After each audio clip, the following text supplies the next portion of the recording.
And we welcome you. It's live in the circle from OKC pregame show as we get you set for game 2 of the National Championship Series between Oklahoma and Florida State. Florida State with a 1-0 series lead. I'm Eric Lopez here. We'll be joined in shortly by Ashley Waters, the head coach of Boston. And Victor is dialing in right now from OKC. He will join us momentarily. And certainly hope it should be a fascinating storyline. Lots to talk about. Will we crown a national champion, or will we have a game 3? There's Victor Anderson. He joins us now. Vic, how you doing? Good afternoon, sir. Good afternoon, sir. Greetings from the ballpark. You hear the rehearsal of the national anthem for Military Appreciation Night taking place over in center field. So take a nice look at that. So is the national anthem actually performed in person? It is performed in person, yes, sir. At least for the championship series, it is. All right, did not know that. All right, that's good to know, though. I did not know that. All right, let's get into, obviously, the storylines. It's real simple. In about 2 hours, first pitch will be thrown. If Florida State wins, they win the national title and likely goes down as the most shocking national champion maybe in the history of the Women's College World Series. I know it's a strong comment, but if you think about it, they were a long shot coming into the field here as a 10 seed. I'm not buying Oklahoma from a few years ago as a 10 seed. That was just a bad seed. But nobody really saw this coming, and nobody saw them perhaps knocking down this historic Oklahoma. If the Sooners win, it will go down to game 3, winner take all in the afternoon. That's some of the storylines we'll get into today. Well, what are you thinking today? You're looking forward to as I stalled enough time for the anthem to end. Thank you. What do you think is the thing you're looking forward to seeing here in a couple hours? How does Oklahoma attack early on in the game? Oklahoma will be the visiting team in game number 2. Does Oklahoma try to press early on, wanting to get off to a strong start to try and get this crowd in it? And for Florida State, just continuing to do what you do offensively and not letting the pressure, because you're playing right now, Florida State's playing with house money. It's essentially, in what I've been following on social media and what the fans have tweeted and what I've been reading, it is truly Florida State versus everybody, because the in-game host called Florida State Florida, which is an absolute no-no. Wait, what? Wait a minute, what? Wait a minute, what happened? Yes, Lou Shownutt tweeted us at In the Circle SB. You can do that, by the way. Thank you so much for pointing that out to me, Lou. He called Florida State Florida. I'm like, whoa. So you have that, and then you have the perceived slant by the broadcast for Oklahoma and not giving much credit towards Florida State. So one of our followers kind of quoted Elizabeth Mason on Sunday night, when Elizabeth Mason says, we're all we need. And look, Florida State understands that nobody expected them to be here. Nobody thought they would beat LSU in Baton Rouge 2 straight to win the Supers. Nobody thought they would beat Alabama twice to get to the Champ Series. And hardly anybody gave them a shot against the Oklahoma offense. But here we are, Eric, on a Wednesday afternoon, and Florida State 1 win away from their second national championship. Yeah, I mean, look, it's always the crutch that many teams will go is the us against the world mentality there.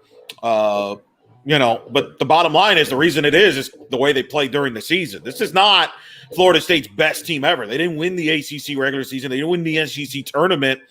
But they're playing their best softball right now, and that's what matters. And in particular is their offense. I think, to me, that's the story, and especially in the last 48 hours. This offense is a completely different offense than it's been all year, and it starts at the top of the order with Kaylee Mudge, who has been a revelation since they've moved her to the leadoff spot. Yeah, and you really think she provides a tremendous spark for that offense. It really sets things up for the 2-3 portion of that lineup. She's tied the Women's College World Series record with 13 hits, tied with her former fellow Seminole Jessie Warren. And Kaylee Harding last night, Eric, she was the star of game 1 with her play offensively and defensively. That double play really setting the tempo for Florida State after Mackenzie Donahue got a double play of her own in that first inning, which got Florida State off the board early, which is so surprising to me, given how Florida State got the first two on, nobody out, and you're thinking, oh, Florida State may jump on Oklahoma early like we thought they would. But instead, Donahue gets the double play. Florida State goes without a run. And then they finally break through in the third inning. They hit a 2-run home run by Harding. A lot of fans still talking about the play last night with Oklahoma. We see one of our followers. You can, of course, ask us questions in the chat. We'll try to answer them as many as we can. Of course, we'll have Ashley Waters, head coach of Boston University, joining us as well. Bengal Gangster says, do you agree with Oklahoma sending a runner in the seventh? Well, if it was a one-run game, I understand that. But you're down. You need to get runners on base to set up the rest of your order, because the game can change with one swing of the bat, Eric. So I don't agree with Coach Gasto sending the runner, and she owned up to it in her post-game press conference last night.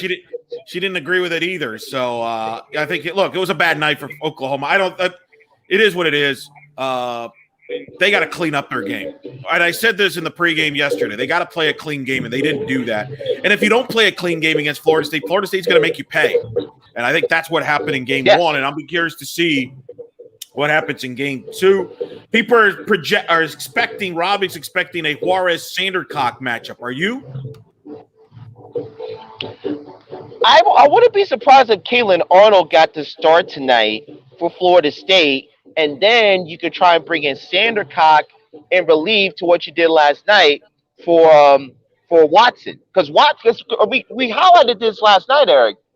Watson going as long as she did, going 5 2/3, helped save pitches for Sandercock and helped save pitches for Arnold. Because if you have to go to a game 3 on tomorrow, you're going to have both of them available and fresher than what they may have been if you had to use them early in game 1 last night. So give credit to Watson and that Florida State offense for jumping out to a big lead, and Watson getting those outs early and getting the outs early in the count to keep the pitch count down. And it really wasn't until the third time through the order, Eric, where Oklahoma started to figure her out. Because remember, besides those, if you look at Watson's line, 2 of those hits were solo home runs to make the score 7-2. Outside of that, she played relatively clean except for the 6th inning where Oklahoma started to figure her out, and then Coach Alameda went to the bullpen to bring Sandercock to close it out. Based on your background, I don't expect weather to be an issue here tonight. It should be a beautiful day. This does not look like a weather situation that we may be having in Oklahoma City. If we would have had this weather, if we would have had this weather the entire week, we would not be people be complaining about the schedule and the fragment there. Kristen Johnson, our loyal listener and subscriber, asked the question: your thoughts on Rhiannon Podke's column on D1 softball? I read it. Look, I'm not surprised. It's the easy thing to do right now. Talk to me in 3 months. Where are we in 5 months? It's again. I do think eventually they're going to add a day or two to this tournament. Maybe next year or 2023. Actually, Eric, I think 2023 is going to be the earliest that they do it, because they already announced the dates for next year's Women's College World Series. It's going to be June 2nd to June 8th. So the earliest that I can see them doing that is 2020. I wouldn't put that 100% cement. You can always tweak, but I agree with you. If I had to, if I were based on how softball flows, it usually takes a look. We still have no replay. How many years have we been talking about instant replay? Yes. And how many years have we been talking about obstruction now for a few years? And it's hilarious, Victor. My phone keeps blowing up in both sides of the argument about obstruction. Look, again, I'm going to say this again. Did they call it by the rule? Yeah. The rule sucks. Get rid of it. And that's why I tweeted too. And I quote tweeted this earlier today, because Sports Talk 1400 in Oklahoma was talking about how it was a terrible obstruction call. And I said, does the rule absolutely suck? It is the worst rule in all sports? Yes. Did the umpire, by the letter of the rule, call it right? Yes. More than one thing can be true. I'm sick and tired of all these people saying oh, the umpires have it out against Oklahoma. No, the umpire made the correct call. You shouldn't be sending a runner. You shouldn't be having one. You shouldn't have the catcher directly blocking home plate because the rule says you have to give the runner a clear lane, Right. which the catcher did not. And if you Right. look at the Florida State play, if you again look at the replays of both plays and look at the photos. I wish some people like actors trying to go frame by frame, trying to explain the situation. But if you look at the play, the catcher, I believe it was Elam for Oklahoma, was in front of home plate before the ball got there. Look, runner stumbling notwithstanding, she did not give the runner a clear path to the plate. Meanwhile, with the relay throw by Florida State, Anna Shona was in front of home plate, and there was a clear path for the runner to run outside of her, to slide outside and touch home plate. It was a great look. The relay throw was executed perfectly by Florida State last night. We should be focusing more on that than the play at Shona. But as long as there's an obstruction rule, it's never going to be the focus. And you just made that's a great point. That's a great point you just made. Okay, and I want that right there highlighted, right there. This is why the obstruction rule needs to go. Look, I'm all for safety and all that, but this idea that people think like runners and softball players were running over catchers all the time. It's like a once in a million. But you just made a great point. We're never going to focus on a good play at home plate anymore. We're just going to focus whether it's obstruction or not. That alone is a great reason to get rid of it. Okay? Great reason. And I think just get rid of it. I'm tired of talking about it. And I defend the umpires because the rule is so screwed up. There's a lot of loopholes in it. And we're asking catchers to be perfect robots, and they're not. So, to me, get rid of it. Get rid of it. It's the only sport that has a rule where you reward somebody for not scoring. You reward somebody for bad base running. Yeah, right. So, and I think the worst one of them wasn't last night. The worst one was the Oklahoma State James Madison one on the rundown where I thought there was accidental contact at best. But anyway. Oh, I don't think there was any contact at all. Yeah, exactly. So just get rid of it. Get rid of it. But anyway, so we'll see. We'll see what happens here tonight. All right. Let's bring in our guest here, Victor, and you get a chance to talk to her for a few minutes. Yes. She's back by popular demand. The head coach at BU, Ashley Waters, joining us here back on In the Circle earlier this time, though. I think you like this time slot better. It's a little bit better. I can get myself prepped and ready for the game, and I'll be good to go. Well, let's that's a pretty accurate. Let's start with what was your reaction to game one? I don't want to say I was shocked because I do believe that Florida State is rolling and playing great right now. And I do believe the team in the end that wins is the team that's hot right now. So I think if you talk about their offense and what it's done and you correlate that to the season, it's completely different, right? So it's night and day. So you have to look at it as they're getting hot at the right time. Things are falling together at the right time. And I think tonight is going to be a battle. All right, Victor, what questions you got for Coach here before you sign off here from OKC? Well, Coach, if you're in the position of Florida State, you win game one, and you do so with tremendous play, what would be your message to the team going into tonight's game, knowing that you're one clean game away from possibly taking home the national title? What would be your message to the team? Don't change a thing. Right? Don't change a thing. They are swinging it. They are seeing it. They are aggressive. I think for them, their game right now is obviously peaking, and I think it's on all fronts, right? So they're aggressive on offense. They're aggressive on the base pass. They're creating chaos and putting Oklahoma in position that it really hasn't been.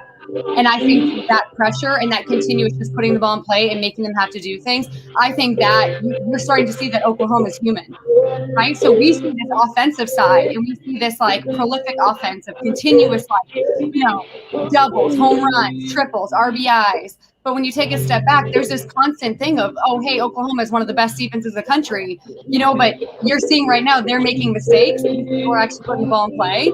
And I think that's what separates Florida State right now. They're not stopping. And they're on the train, and it's either get on or get off, and I feel like they're all on it.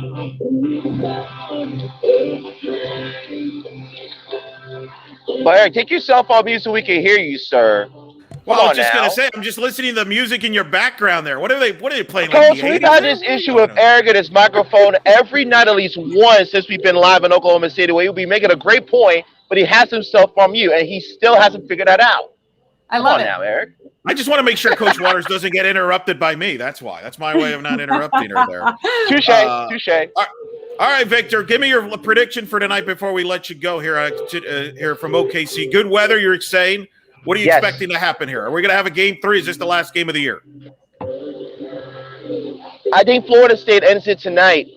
They got something going there, Eric, and Coach Waters can talk about this more than I can. When you have that confidence and knowing that you can beat anybody, essentially it's everybody picking against you, you get galvanized by that and you get tighter than ever before. I think Florida State beats Oklahoma. They win their second national championship. If that happens, Eric, that will mark 4 straight Champ Series game losses by Oklahoma. Because remember, they got swept in 2019 against UCLA in 2, and they lost game 1 last night. So all the pressure's on Oklahoma. I think they're going to press a little bit. That's going to be the advantage to either Caitlin Arnold, who I think is going to start, or Sandercock. And I think Florida State rise to great bats, and they take care of Oklahoma and win their second national title. All right, Victor, we'll hold you to that. We'll enjoy the game there out there tonight. We'll talk to you on the post-game show later tonight. Yes, sir. Good seeing you, Coach. Bye, Victor. All right, Victor Anderson joining us from OKC. He'll be tweeting during the game from on site there, to say the least. What do you think about that, Coach? Do you think there is pressure on Oklahoma? If you're a Sooner, are you concerned about them pressing a little bit, knowing that they have to win to save their season? They're the 1 seed. They're the favorites. They have to kind of the expectations are on them. Florida State's really playing loosey-goosey. Yeah, I mean, I actually think the adversity that Florida State early on in the season is actually coming back to benefit them now. I think they understand what it means to lose big games, lose close games, lose by big margins. They've been through it all, right? So I feel like for them, when you experience that, you learn a little and you get better every single time. I feel like Oklahoma, and there was a lot of conversation early about they weren't playing tough competition, weren't playing tough. I'm not going to say that. I'm simply going to say that like they haven't faced a lot of adversity, and I feel like in the World Series, they're facing the best of the best and they're getting some adversity. And I feel like for them, they're trying to figure themselves out, but it's error, it's mistakes, it's missed pitches. It's not timely hitting, and I think that's the piece right now. I mean, I think the Donahue kid, I mean, without her, I don't know if they're here. And that's a kid that came off the bench. Yeah. So I feel like she's been the separation. But Florida State, and I'm going to go back to the Alabama series. I think if they started Fouts game 1, I think this might be a different story. I think this could be Alabama. I think the more they've played and the more they believe that they can beat anybody, the more momentum they have. And I think it's dangerous.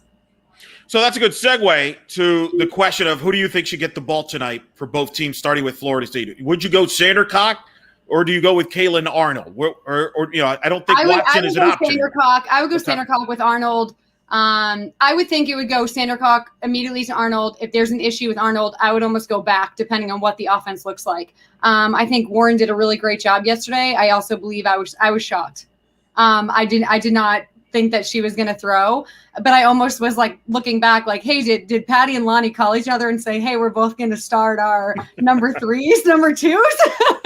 I thought it was an interesting matchup. I don't think that Oklahoma should have went with May. That's just my take on it. I don't think that she's had like a really strong World Series outing. And it's a different stage, different level. She's a freshman. Juarez has been there. I would have thrown Juarez until her arm fell off. Well, I think that's a topic. We had Coach Fox on, and we talked about that because we even heard Lonnie on the Holly Rowe mention to Holly that they're gathering information. Game 1's about gathering information, which was kind of interesting. And I think Oklahoma went with May because, the least pressure game for her is game 1 instead of saving her for game 2 or 3. It seems like both coaches have determined we're going to use all these 3 pitchers in this series. It's just a matter of how to use them.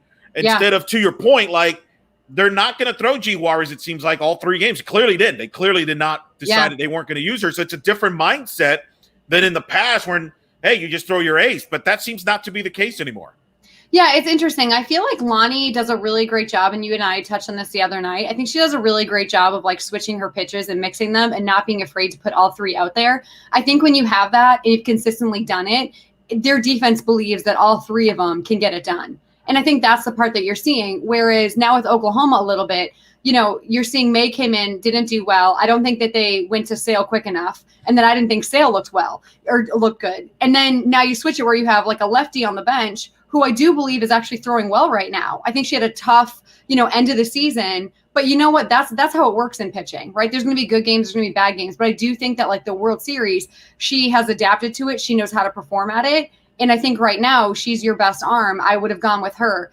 It's not, you don't want to be in this situation if you're Oklahoma, right? Because Florida State has one to lose, and they don't, so you think about it, like they can be a little bit more relaxed. They can play with ease, where I feel like Oklahoma now is going to press a little bit more. And I already feel like they're pressing. Yeah, that brings up an interesting question now. There's so much talk about the schedule and giving players rest and stuff. But, softball, you played softball. I mean, doubleheaders have been a part of softball for like forever. Playing long game, till late nights have been always part of softball.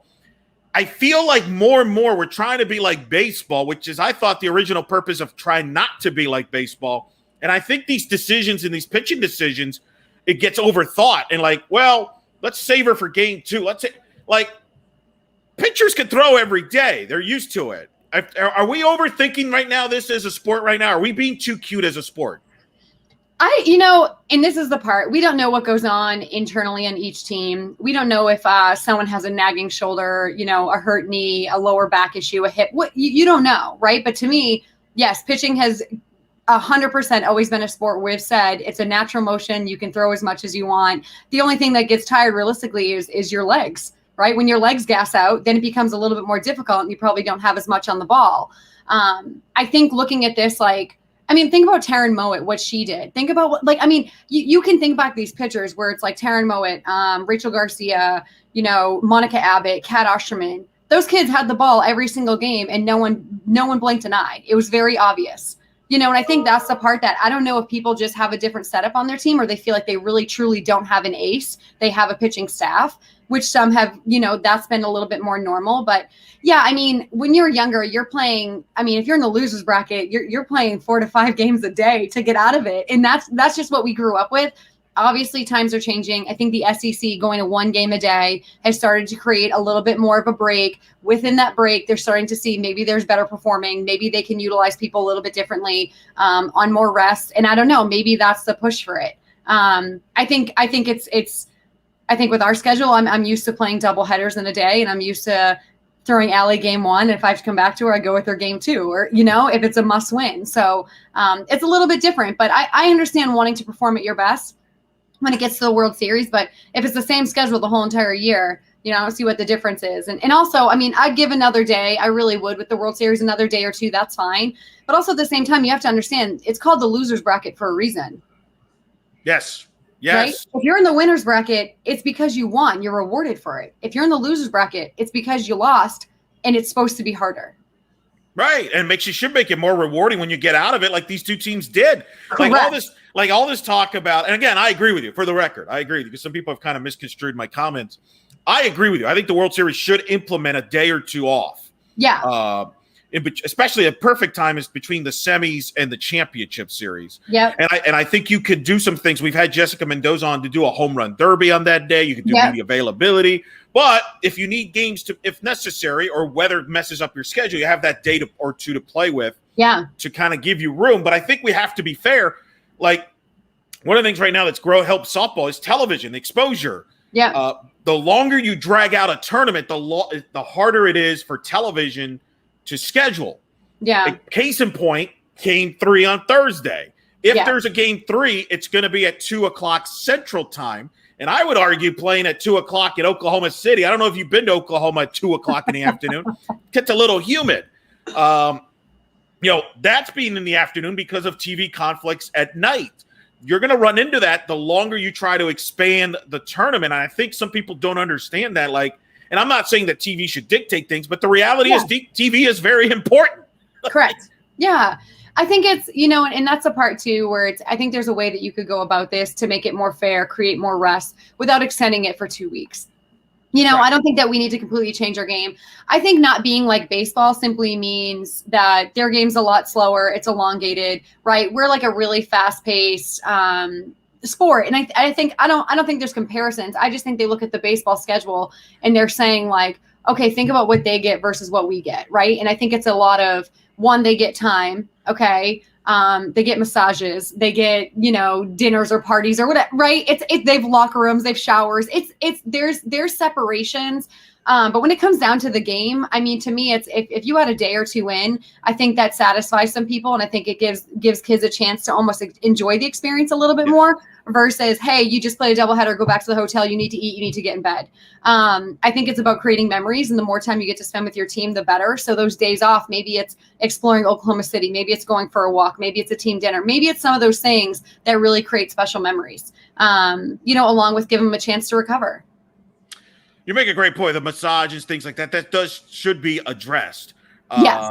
But I think it's got to be remembered. The reason why the College World Series goes for 2 weeks is pitching baseball arms overhand. You can't. Different. Lot different. Like I mean, there are serious injuries. Tommy John and remember, baseball. A lot of these guys that are at the World Series are already drafted in the Major League Baseball draft. So there's a lot of risk that they're playing in the World Series, that if you get, you throw too much, you could blow out your arm, and now you've cost yourself financially. And I think that's one of the reasons why baseball expanded their schedule a little bit. But I do think with injuries though, even that you've seen, within even the World Series, right? So you had a close play at the plate last night. Knock on wood that she's okay. But then you had, an Oklahoma player hurt her fingers. Little days off in between might give them a chance to recover and have a shot to play versus you get to the World Series, you have an injury and you're out. So I feel like that piece also plays a role in it. But yeah, I mean, you got to value the safety of our student athletes, just the same as you value baseball. I don't think this needs to be exploded into 2 weeks. I think this just needs to be a little bit more thought out. And you know what? It also helps with rain delays. It helps with weather. It gives a plan. No, I think that's fair. You know what that's I mean? Right. It's going to help ease a lot of the, the kind of the questions that have been flying this year and the concerns from this year. I would point out, yes, the World Series expanded to 2 weeks, but it's not as popular as it used to be. Heck, I used to be a huge college baseball fan. I used to watch it all the time. I don't, because it takes forever.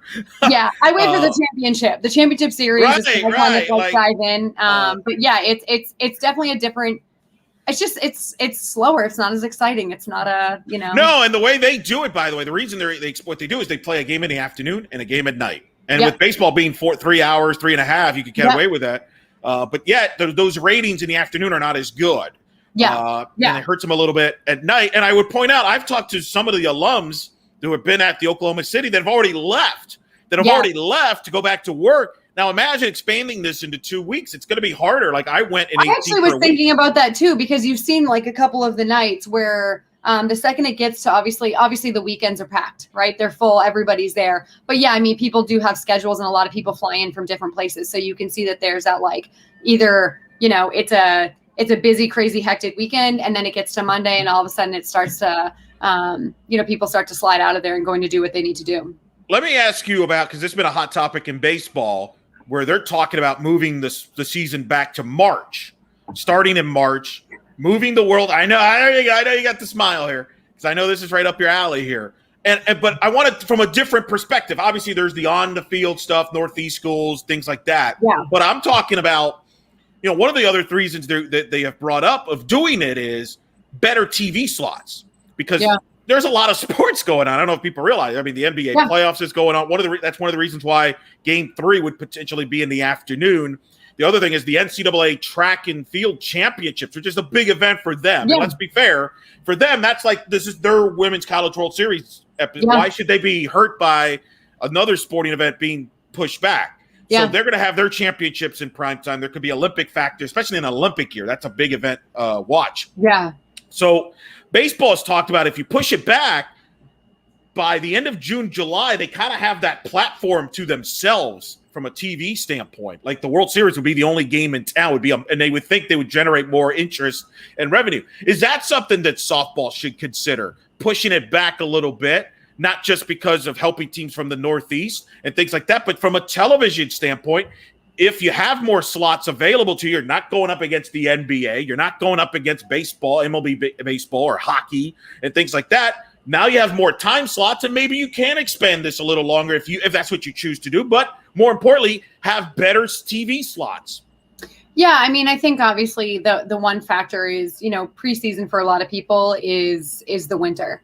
So games get canceled, right? There's snow in certain places, there's weather, so for that, it gives kids an opportunity to actually compete and play early on in the season. When you push it back, I think the one thing that you could ask any student athlete right now, when you're playing at the end of the year, right, whether it's the conference tournament or it's the regionals, you don't have school. You're not balancing both. It's not academics and athletics. It's the one time that you get to focus solely on your sport. And I think that time's pretty special, and I know for our kids, they have finals when it's the Patriot League tournament.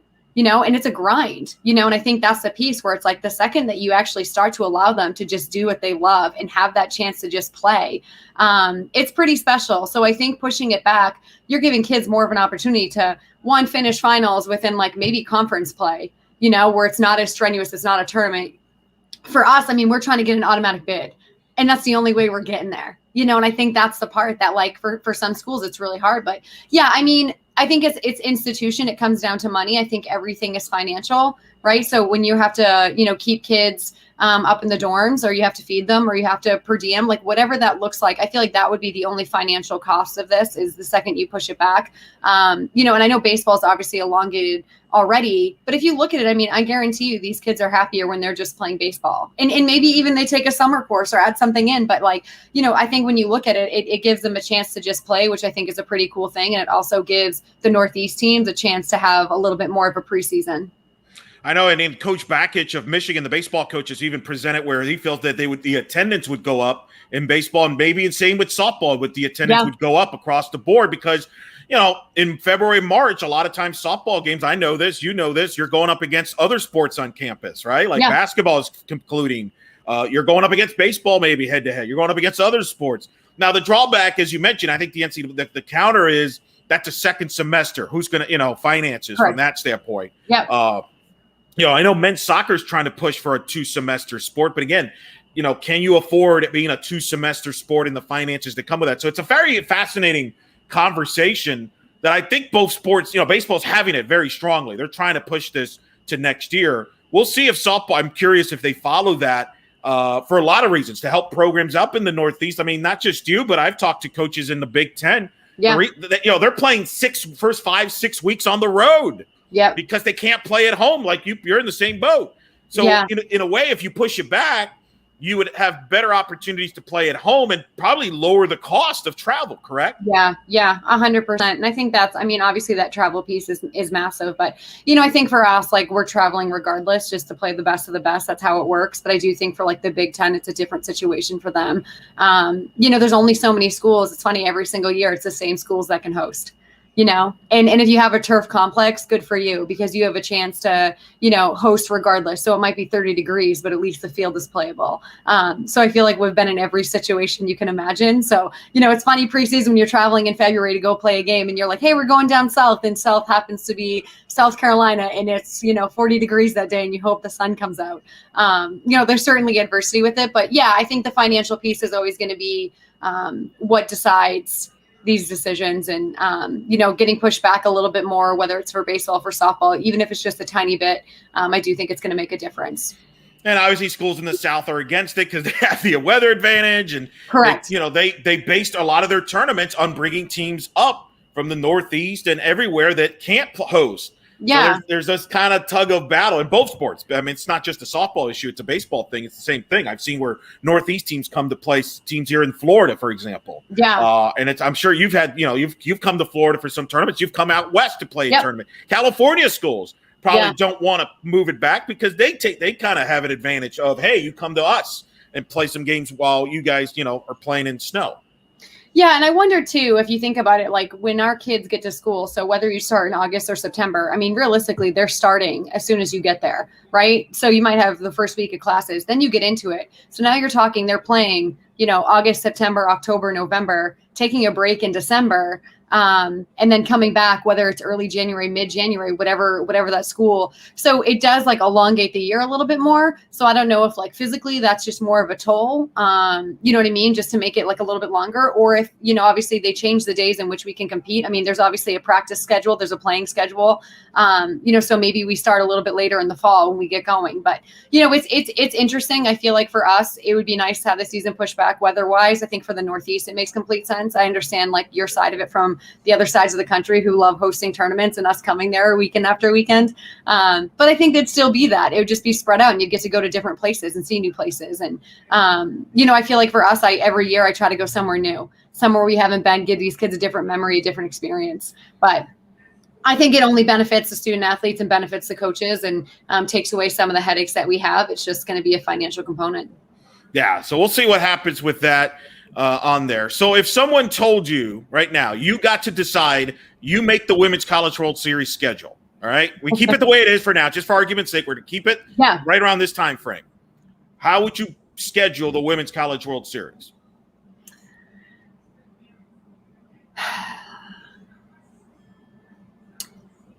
You know, I think the one thing you could do when you have the 8 teams, you could just spread it out where it's just 2 games a night.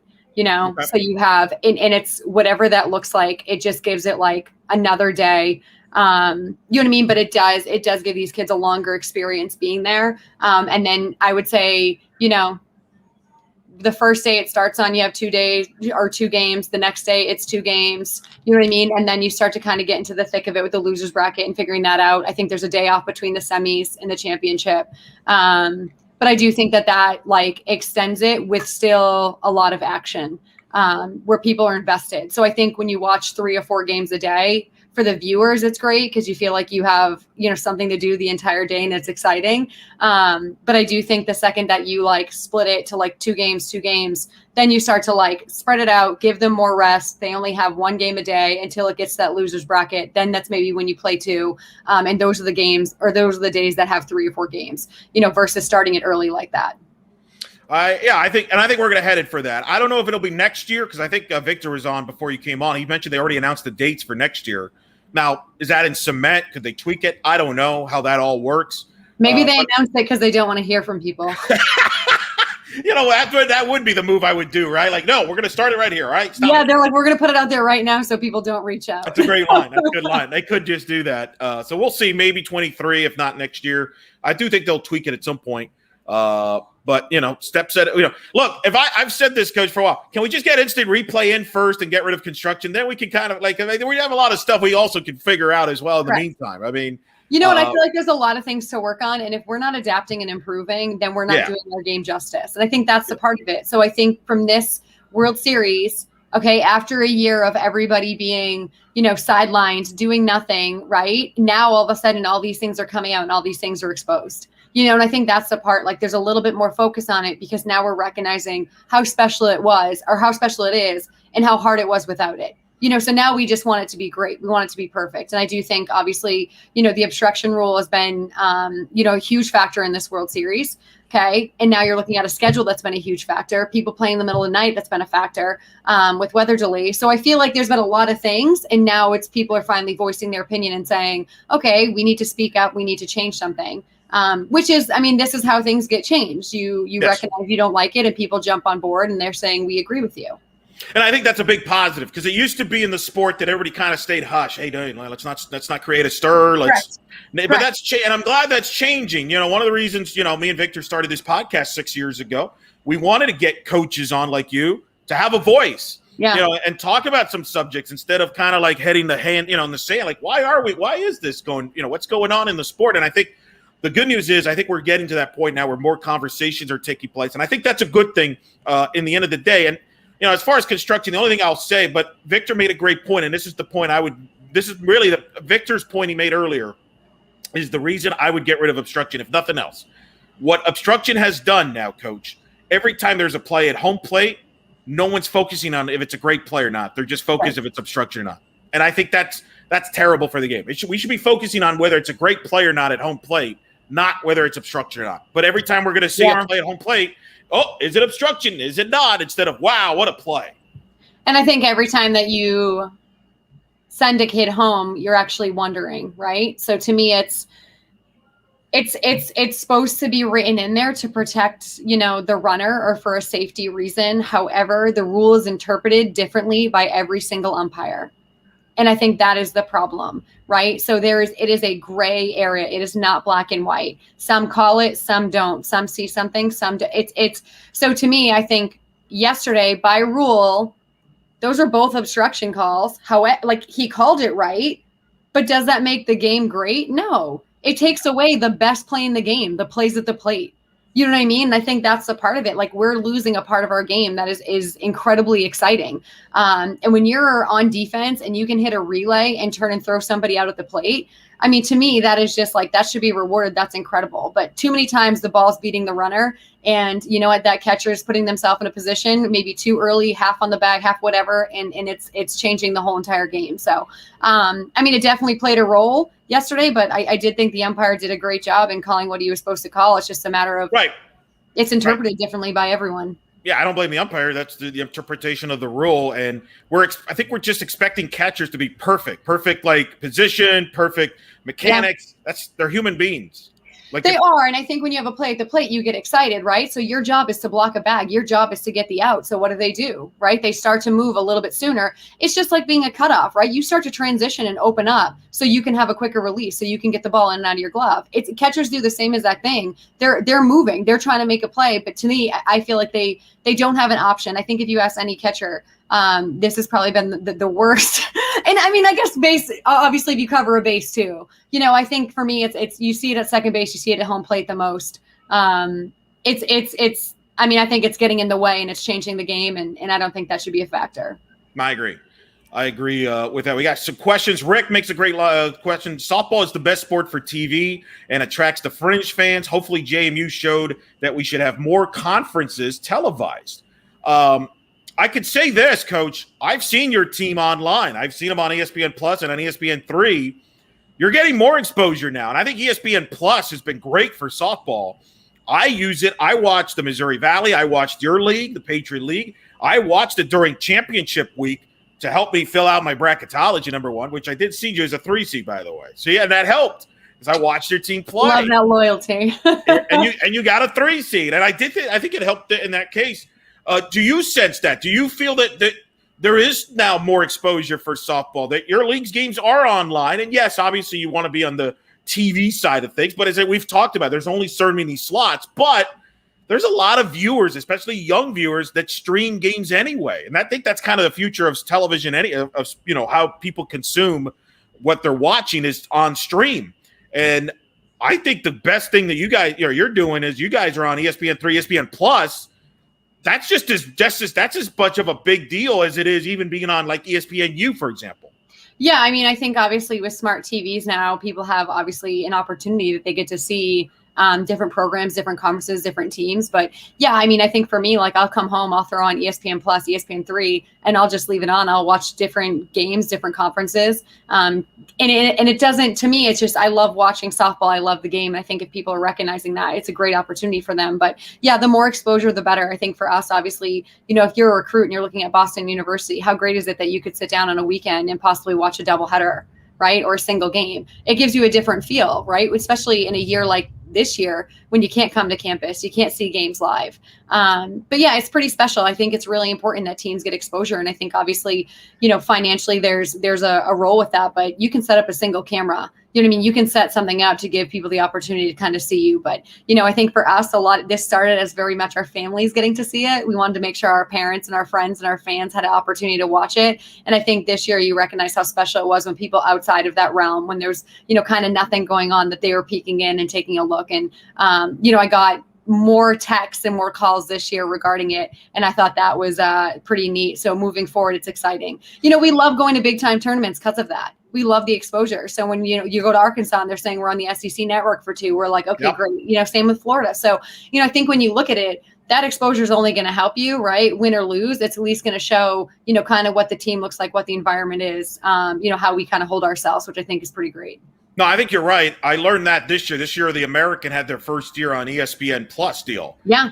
So I got to call games on ESPN Plus. First of all, we had a budget where we had a color analyst. Yeah, So awesome. I got to work with Francesca and Ed and other people like that. I got to listen in on those. See, you're the example. Little UCF Florida action. Oh my goodness, my phone was exploded during that game. That was a crazy game. But it brings up a point. Like, so many people tune in, and not just, casual fans too, that maybe aren't diehard softball fans, but are like fans of the school in particular, or they tune in because it's easy. It's ESPN Plus. Everybody has it. Let's click in, and it's all right there. It's like a watch. And then even national people are watching games. I mean, I remember you mentioned that UCF Florida game. Yeah. People were talking about it nationally. People were talking about so it's like it's a national broadcast. It's been huge for the sport. And I think it's one of the things that the Pac-12 is kind of lacking, quite frankly, is they don't have that exposure. And I think that's something they need to look into from that standpoint, because I really enjoyed, Coach, because I was at home that week where I had the Missouri Valley. I'm watching Northern Iowa getting to the championship game against Southern Illinois, and that's when I picked them to be on my field, and they got picked, and they deserved it because they had a good team. Sammy Bunch, you get to see them. Yeah. I saw your team run through the championship there, other leagues as well. It's pretty wild, and that's what technology brings. I think, and softball has always been ahead when it comes to streaming, because we've always had to stream. Yeah, and I feel like it's the easiest sport to adapt to everybody now streaming, because softball's always been streamed. Yeah, it's pretty funny. I think back in the day when I was playing, and if my parents weren't at a tournament, they were watching that little tiny ball move from first base to second base to third base. And like, you look at how far this is advanced. So, it's no longer just that, stats or a little play-by-play. It's actually getting to see your kid live. And I think that's probably the most special part. But I think this year was incredible. And I think it showcased our sport, and it showcased a lot of different teams, a lot of different conferences. And I feel like for us, like, you can only grow off that. So, if you had one camera this year, maybe you can add another camera next year. Right. And I think that's the part, like, it's just got to be piece by piece. But if you invest in it, I think obviously the return is so much greater because more people are being exposed to our sport. Well, and the thing I'm excited about, before I worked at the UCF games, we did a lot of cool stuff, really, with our hands tied behind our back because of protocols. And the fact there was like fall sport, every sport imaginable was going on. So you're like, everybody's divided. Next year, if we go back to a normal schedule, we won't have as much hand tied behind our back. But we look forward. But we still got games here this year. Let's start back to tonight. Let's talk about the keys to the game tonight. What does Oklahoma have to do here tonight to win and force this to a game 3? I think they need to generate runs early. I think that they need to offensively, find pitches that are in their zone. I think if you go to Sander Cook or you go to Arnold, I think for them, I think they just need to be able to generate things, make things happen, put the ball in play. It's funny. I think their game is the ball in the air, right? But I think you can recognize they've been getting on more with line drives, ground balls. They're going to hit one out. That's fine. But I think the fly balls are actually getting them in trouble. They're easy outs, and I feel like if you flip it, Florida State's a completely different team, right? They're putting the ball on the ground. They're bunting, small ball, putting the ball in play, hitting the gap, hitting ground balls, making them have to make plays, putting pressure on with their speed. Oklahoma plays a little bit of a different game, but I think for them, they need to work on cutting the ball in half a little bit more, in putting pressure on and creating things. I think with Juarez, she's got to keep them off the board. I think they're going to score some runs, but I do think for her, she's got to be able to step up and get some big outs in key situations. So, runners on, those type of situations. I thought pitches actually got flatter and they were more middle when they had runners on against Florida State yesterday. And obviously for me, I have a better angle watching on TV. You can see it slow down, but, I think for them, the inside corner was inside middle. The outside corner was outside middle. It wasn't, I think Sale threw some good pitches that were break, but I thought May was pretty flat. Oklahoma has to play clean. They didn't play clean. I think they made some mistakes. I think the game started off, obviously that the second batter of the game, ground ball to shortstop, she flips to no one. The second base isn't there. To me, that's just momentum. And I think Florida State's a team, anytime you give them momentum, they're taking it and they're capitalizing. So I think Oklahoma's got to play clean and they got to score runs early. Yeah, it's going to be interesting because Florida State staff, especially if it's Sandercock, does a great job of keeping the ball down, getting ground ball out. That's their recipe. And I think sometimes, and this happened with Oklahoma against Odyssey a little bit, they fall too happy trying to go deep, long ball. Yeah. And it takes them a while to adjust. And look, when you're one home run away from setting the NCAA record, I get it. You're doing something right. Yeah. Right. So, but when you're facing this caliber of pitching, they're not going to be able to just hit 4 or 5 home runs. Yeah. So I think you're right, and I thought they made some adjustments against Odyssey as that the second and the third game in particular. Hey, let's not just go for the home run. Let's hit some line drives. Let's hit the ball. Go with the pitch and things like that. Get on base. this team is capable of scoring in different ways. It's not like they're dependent on the home run. Yes. Yeah. But I feel like sometimes they get stuck into like, and maybe this is when you're pressing, you're thinking, I got to hit a home run right now. Yeah. When in reality, no, just get on base. Get on base. I mean, and you saw yesterday there was back-to-back home runs and it didn't do anything, right? That's 2 runs. I actually thought their best chance was in the end. I don't know if it was the 6th or 7th inning, right? They had runners on whatever it was, first and second. There's a ball to the gap. That's the kid that got thrown at the plate. To me, it was like, hey, leave her at third base, hold her up. You know what I mean? Cheryl has a great arm. She's a great cutoff. Okay, leave her at third base. Then you have second and third. And, I guarantee you the next kid up has multiple home runs because they all do. So I felt like it was, I think obviously Oklahoma is an incredible team. I thought there were some mistakes, and I think it was some offensive mistakes, some pitching mistakes, some defensive mistakes, and it's when you're in the World Series and you're against a team that's really hot, you can't do that. So you got to minimize that. But yeah, I think you're right. I think the offense has to change. I think they have to transition a little bit. I think what you've recognized is they're not really scoring again until like the 3rd or the 4th or the 5th, right? Against Odyssey, the second game, they were a little bit better. Whereas 1 run to the second inning, another run, the third, you have to be able to do that, right? Because that keeps you in a game. I think right now they're getting runs scored against them and they're relying on the long ball. And I think them pressing obviously isn't working. And, make them work pitches. You rode the pitches, right? Like let them throw a lot of pitches and then you'll wear them down. It's kind of like they did with Odyssey in the 3rd time around where they wore her down the 3rd time around and they kind of knocked her out at the back end of the game. You're not going to be able to – I think Oklahoma, because they knocked out so many teams early in games throughout the year, sometimes you get into that habit like, wow, we're not knocking them out. We haven't scored 3-4 runs early. What's wrong with us? When in reality is, look, we're facing good pitching. It'll come. Let's be patient. And I feel like sometimes they've kind of been – and coaches, Gasso has alluded to that in her press conferences. I think UCLA was a great example. They wore down Rachel Garcia and knocked her out eventually. So I think that's what they're going to have to do here and try to force Sandercock to go up. And they kind of did that at the end when she was brought in relief, which I think is something to follow. I think, too, like regardless of getting a hit or not, when you have a 10 or 11, 12 pitch at bat, that's a difference, right? Yes. So you're walking back to the dugout and you struck out. At least you made that kid work. She just threw 12 more pitches. And I think that's and that means the kid on deck got to see 12 more pitches. The team got to see 12 more pitches. And, I think that's the difference. Like Oklahoma as a team, I think that they're used to just like getting a pitch and smoking it. You know what I mean? Like, and they're aggressive early. And I think because they've been so successful with it, where I feel like maybe their game plan needs to change a little bit in a sense of having 1 pitch outs. You know what I mean? Maybe battle a little bit more and get something they can drive. Because obviously I think when you compare both teams, I think the better offense is Oklahoma. I just think they haven't been able to execute, as planned. Well, and then you mentioned earlier they got to play a clean game. There was that play where Kinsey Hansen tries to pick off the runner FSU at second, airmails the throw, sends the runner to third. I mean, you're not going to do that against a Florida State base running team. This is their strength, is base running. They are very good at taking the extra bases. Don't give them a free one by airmailing the throw to second base on a low percentage play. But I feel like I felt like that play, that's like forcing something. That's trying to change the game yourself versus like just play the game. And I think sometimes when you try to do too much, the result is not kind of what you wanted or what you expected. And then it's a single base hit and that run just walks across home plate.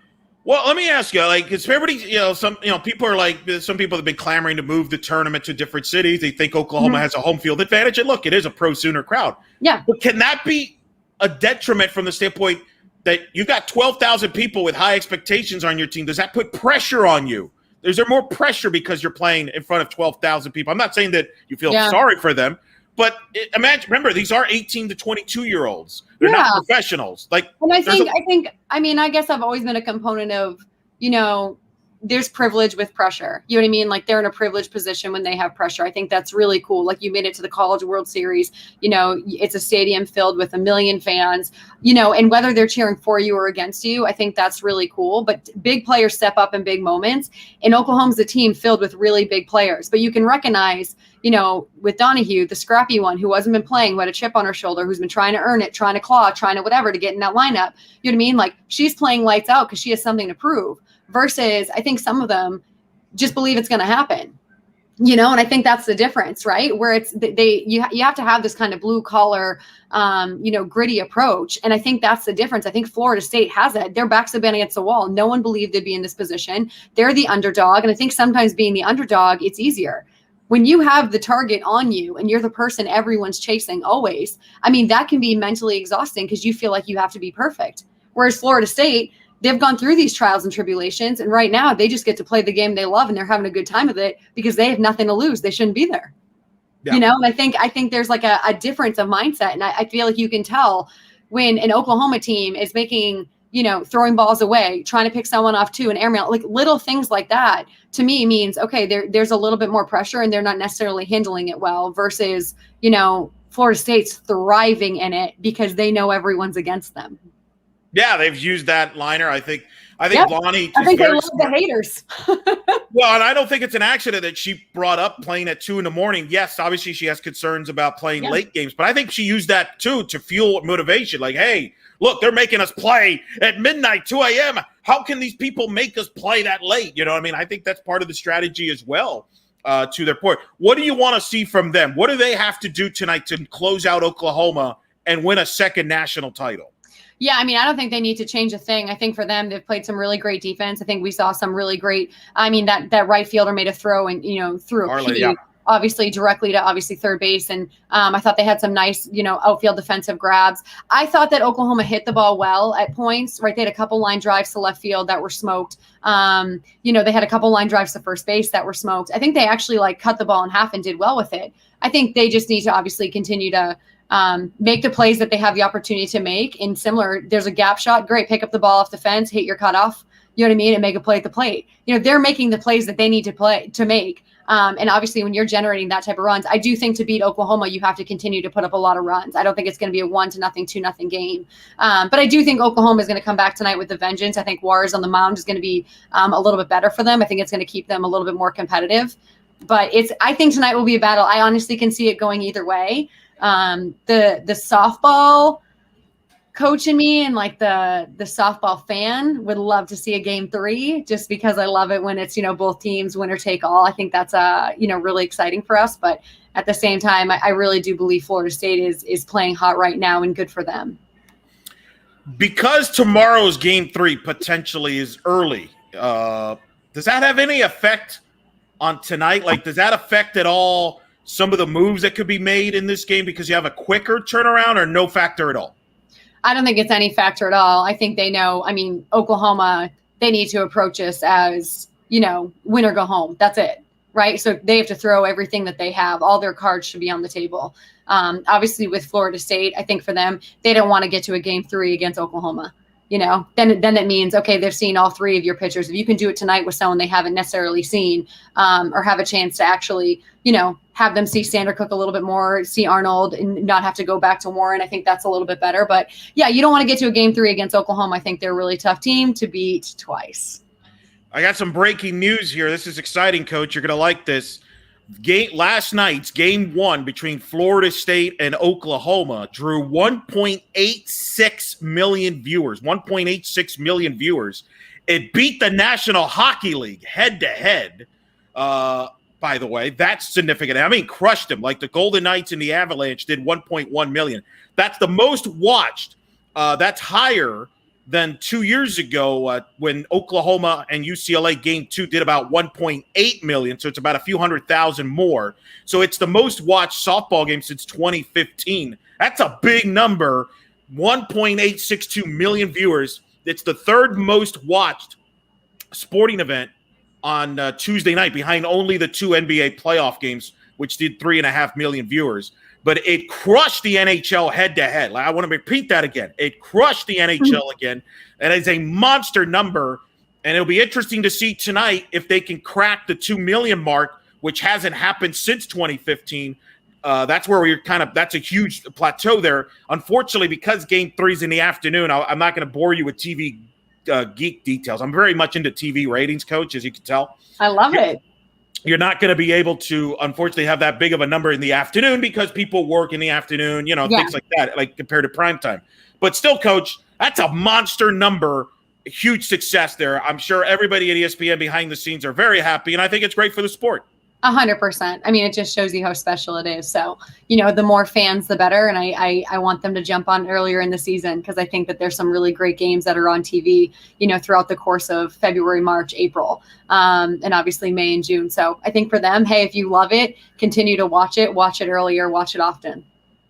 And I think the next step for the championship series, all this talk about scheduling, ABC, free for a network. I mean, they did a big number for the super regional for Washington and Oklahoma. I think that's the next step is, do we get the championship series on ABC? I think that could just blow up in numbers wise. It would be huge. Yeah.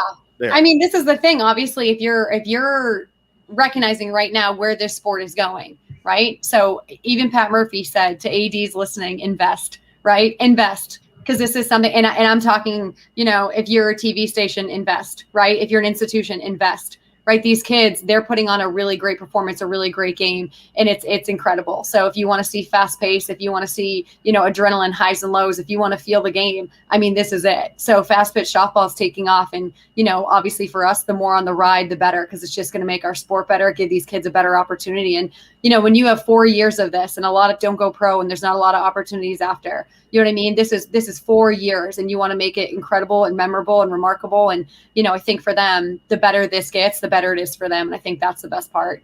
Yeah. So, again, big numbers for game one. Has a chance to be one of the most watched series of all time. We'll see what happens tonight there. Love it. And again, it beat the NHL playoffs. Beat them head-to-head. Again, pro sport right there. So, we'll have more on that on the postgame show when I have Vic back on there. All right, I'm going to put you on the spot. Okay. Am I going to be texting you later about figuring out if we're going to have you on for a game 3 pregame or postgame, or is this the last time I'm talking to you? Are we going to have a game 3, or does Florida State win the national title? What's your prediction? Okay, so my predictions with Florida State have been completely off. They have thrown me off, and I do believe it's because I'm going to go back to it. Freaking Alabama. I think Alabama would have beat them if they went with Fouts. You're not letting that one go. No, I'm not. I don't know how you throw a perfect game and then you don't come back. But anyways, I think it's going to be a great game tonight. I do think Oklahoma is going to show up. I think Oklahoma is going to win tonight. I think it's going to be a duel. I think it's going to be back and forth. I think we're going to go to a game 3. And I just believe Oklahoma has been here before. They've been in the same exact position. They find a way to win that second game. Whatever happens in game 3, I think it's going to be a toss-up. But I do think game 2 is going to go to Oklahoma. Last night, they had a lot of circumstances and a lot of situations that didn't go their way, right? Whether it was their own mental mistake, own physical mistake, right? Or it was calls going against them. I think there was a lot of challenges and they were not able to come back from it. I think tonight's a different story, a new mindset, and they're coming in knowing, hey, we have nothing left. We have nothing to lose. We either lose and we go home or we play our hearts out and leave it all on the field. So I think Oklahoma has the win tonight. Well, that means I'll be texting you later and figuring out what we could do tomorrow, hopefully. That's a good problem to have in sport. By the way, I'm going to have to bring you on to be my tag team partner with Victor and Justin McLeod. They both agreed with Murph going with Kilfoy. You disagree. I'm with you on that. So we're going to have to have we're going to have to argue about this in a tag team match. We need strength in numbers. Yeah, a 2-on-2 tag match down the road. All right, Coach, this has been awesome. Time flies. I appreciate you taking the time from your schedule. Enjoy game 2. And like I said, if there's a game 3, we'll be talking to you tomorrow. But if not, this has been awesome. I appreciate you joining us. Of course. Love it. Go be you. That's head coach Ashley Waters joining us there for Victor Anderson, who's in Oklahoma City. For Coach Waters, thank you to all of you tuning in. Make sure you check us out after the game tonight. We're going to be joined once again by Coach Fox. We'll recap game 2. Will there be a game 3? Or are we going to be crowning a national champion? We'll discuss all of that and much more here tonight in the postgame following the conclusion of Game 2 tonight. So enjoy it. Florida State, Oklahoma tonight. For Vic in Oklahoma City, he'll be tweeting through the In the Circle SB Twitter account. I'll be on my own account. You can also make sure you subscribe to our YouTube. We'll post up our post games. I'm hoping for Game 3. I'm saying yes, Kelly. There will be a Game 3. But I've been wrong on Florida State too, so maybe that's not a good news for you. I don't know. Enjoy the game. We'll talk to you in the post game. This has been In the Circle live from OKC.